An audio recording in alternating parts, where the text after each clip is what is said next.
Scholarship इंग्रजी प्रश्नसंच प्रश्न क्रमांक 31 ते 40. आजचा टॉपिक आहे ॲडजेक्टिव्ह. ॲडजेक्टिव्ह या टॉपिकवरती या ठिकाणी आपण 10 प्रश्नांचा सराव करत आहोत. प्रत्येक प्रश्नाचं एक्सप्लेनेशन मी तुम्हाला या ठिकाणी देईन. चूज द करेक्ट ऑप्शन म्हटले पहा. Identify the adjective in the sentence. एक वाक्य दिलेलं आहे तुम्हाला. या वाक्यामध्ये जे ॲडजेक्टिव्ह आहे ते आपल्याला शोधायचं आहे. येते लक्षात. Riya has a beautiful dress. या ठिकाणी या वाक्यामध्ये रिया जे आहे ते आहे नाऊन, ओके, किंवा त्याला आपण सब्जेक्ट म्हणू. पण इथं पार्ट्स ऑफ स्पीच बद्दल बोललं चालेल म्हणून हे आहे नाऊन. ठीक आहे. हॅज जे आहे ते आहे हेल्पिंग वर्ब किंवा त्याला आपण ऑक्झिलरी वर्ब म्हणतो. ब्युटिफुल जे आहे ते आहे ॲडजेक्टिव्ह विशेषण आहे. ओके, कारण ड्रेस या नामाबद्दल अधिक माहिती सांगतोय. ब्युटिफुल हा ड्रेस म्हणजे ड्रेस कसा आहे तर सुंदर आहे. लक्षात. नामाबद्दल अधिक माहिती सांगणारा, नाऊनला मॉडिफाय करणारा जो शब्द असतो त्याला आपण ॲडजेक्टिव्ह असं म्हणतो, किंवा नाऊन बद्दल अधिकची माहिती सांगणारा शब्द. ठीक आहे. ड्रेस काय आहे मग? नाऊन आहे. तर याचं करेक्ट आन्सर कोणता असेल? ब्युटिफुल. ओके. पहा, प्रायमरी लेवलवरती तुम्हाला काही जी विशेषणं आहेत, ॲडजेक्टिव्ह आहेत, ती म्हणजे त्याचं रिव्हिजन करणं गरजेचं आहे आणि ते पाठ करून ठेवणे गरजेचं आहे. लक्षात घ्या. Choose the correct adjective. परत या ठिकाणी काय दिलेलं आहे? The elephant is a dash animal म्हटलंय. पहिला पर्याय बघा, फर्स्ट ऑप्शन ए ह्यूज आहे, बी आहे ह्यूजली, सी आहे ह्यूजनेस आणि डी आहे हंगर. तर यामध्ये मोस्टली विद्यार्थी इथं थोडंसं कन्फ्यूज होतात. LY असलेलं किंवा NESS असलेलं जे आहे ते ऑप्शन निवडतात. पण या ठिकाणी करेक्ट ऑप्शन काय येईल? ह्यूज येईल. आता हे ह्यूजली LY लागले, त्याच्यामुळे हे कोणतं फॉर्म आहे? ॲडवर्ब फॉर्म आहे. येते लक्षामध्ये. NESS नेस लावले, हे कोणतं फॉर्म आहे? नाऊन फॉर्म आहे. येते. म्हणून ऑप्शन नंबर ए जे आहे ते करेक्ट ऑप्शन आहे. पुढे जाऊयात. Identify the adjective. There are 5 mangoes in the basket. ऑप्शनमध्ये काय पहा? देर आहे, देन 5 मँगोज आणि बास्केट हे ऑप्शन आहेत. याच्यामध्ये 5 हे ॲडजेक्टिव्ह आहे, पण हे कोणत्या प्रकारचं ॲडजेक्टिव्ह आहे? Adjective of number. Okay, adjective of number या प्रकारचं हे ॲडजेक्टिव्ह आहे. Option number 4. म्हणजे आंबे किती आहेत याच्याबद्दल अधिक माहिती कोणता शब्द देतोय? 5 हा शब्द देतोय. म्हणून हा ॲडजेक्टिव्ह ऑफ नंबर म्हणून आहे. म्हणून हा ॲडजेक्टिव्ह म्हणून हा पर्याय आपण निवडलेला आहे. पुढे चला. नेक्स्ट क्वेश्चन आहे पहा, 34. ठीक आहे. या क्वेश्चन मध्ये चूज द करेक्ट वर्ड.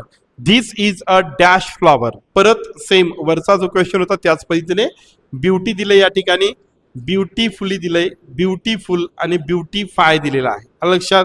परत याचं करेक्ट आन्सर येतं ब्युटिफुल. ओके, हे आहे ॲडजेक्टिव्ह फॉर्म.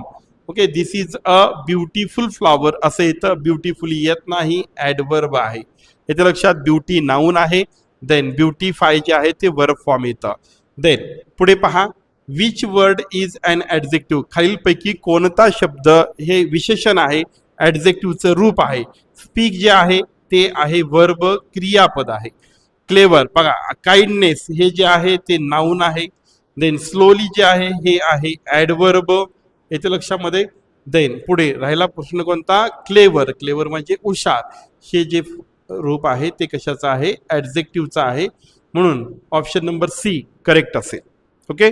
आता इथं ABCD घेतले मी, 1 2 3 4 पण असू शकतं. पुढे चला. Identify the adjective in the sentence. Okay, identify the adjective in the sentence. ठीक आहे. I have some water in the bottle. बघा, वॉटर या ठिकाणी नाऊन आहे. पाणी किती आहे? थोडेसे आहे. Okay, I have some water in the bottle. म्हणून या पाण्याबद्दल अधिकचा माहिती देणारा शब्द जो आहे तो सम आहे. त्यामुळे या ठिकाणी सम जे आहे ते काय आहे? ॲडजेक्टिव्ह आहे. ॲडजेक्टिव्ह ऑफ क्वांटिटी म्हणून आपण त्याला. लक्षात. Then choose the correct adjective. या ठिकाणी परत करेक्ट ॲडजेक्टिव्ह शोधायचं आहे. LY लागले म्हणजे काय आहे? ॲडवर्ब आहे. NESS नाऊन आहे. तर या ठिकाणी कोणतं येईल मग? क्लेवर येईल. ओके. आता क्लेवरेस्ट हे पण ॲडजेक्टिव्हचं कोणतं फॉर्म आहे? सुपरलेटिव्ह डिग्रीचं फॉर्म आहे. पण या ठिकाणी कोणतं येईल? क्लेवर येईल. इथं जर द वापरला असेल, समजा एच्या ऐवजी द आलं असतं, तर या ठिकाणी ऑप्शन नंबर डी हे त्याचं उत्तर राहिलं असतं. पुढे चला. Identify the adjective. ओके, परत खाली दिलेला आहे पहा. Those boys are playing cricket. ऑप्शनमध्ये आहे those boys playing cricket. Cricket हे नाऊन आहे, एका खेळाचं नाव आहे. प्लेइंग हे क्रियापदाचं चौथं रूप आहे, म्हणजे क्रियापद आहे. बॉय जे आहे ते नाऊन आहे. ओके, आता बॉईज मुले, कोणती मुले? ती मुले. लक्षात, दोज हे जे आहे ते डेमॉन्स्ट्रेटिव्ह ॲडजेक्टिव्ह आहे. ओके, म्हणजे दर्शक विशेषण म्हणतो आपण, म्हणजे विशेषणाचे प्रकार शिकत असताना आपण हे प्रकार पाहत असतो. म्हणून दोज हे काय आहे? डेमॉन्स्ट्रेटिव्ह ॲडजेक्टिव्ह आहे. म्हणून या प्रश्नाचं उत्तर काय असेल? Option number A. नेक्स्ट चला, choose the correct adjective. Choose the correct adjective दिले बा. We saw a dash mountain.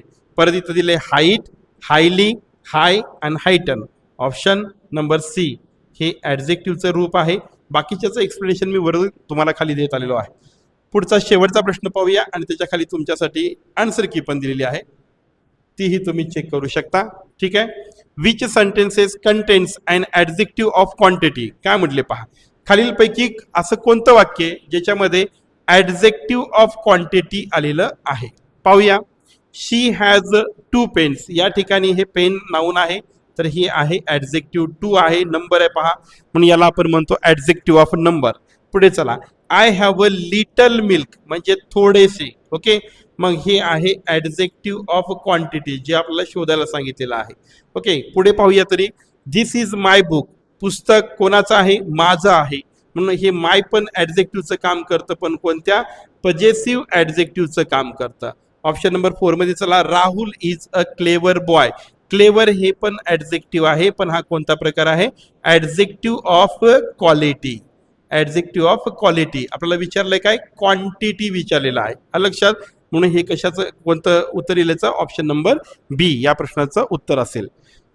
ही सर्व प्रश्न तुम्हाला समजली असतील. ही सर्व प्रश्न तुम्हाला वहीमध्ये लिहून काढायचे आहेत आणि पुन्हा पुन्हा व्हिडिओ पाहायचा आहे, जेणेकरून तुम्हाला प्रत्येक प्रश्नाचं एक्सप्लेनेशन जे आहे ते कायमस्वरूपी लक्षात राहील.